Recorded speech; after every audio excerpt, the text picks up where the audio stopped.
Everyone, সবাই কেমন আছো? সবাইকে গুড মর্নিং। গরম এত পড়েছে কি বলবো। দেখো স্নান করে এসেছি, অবস্থা নেই, স্নান করবার পরে এসে তো সকালে ঘুম থেকে উঠে সব বাসি কাম করে স্নান করে করা হয়ে গেছে। তো এখন রান্না করছি, রান্না করে যাব চলো দোকানে। আজকে তো সোমবার, তো দোকানে তো যেতে হবে।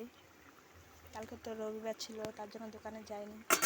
তো দেখো এদিকে আমি সয়াবিন বানাচ্ছি, সয়াবিন আলু চানা দিয়ে বানানো হচ্ছে। আর এদিকে ভাত হয়ে গেছে, তো এটা একটা সবজি বানাবো আমি আর মেয়ে, আর কি করবো। তার জন্য ভাত হয়ে গেছে, এখন ভাতটা টিফিনে প্যাক করব, রেডি হব, তারপর দোকানে চলে যাব।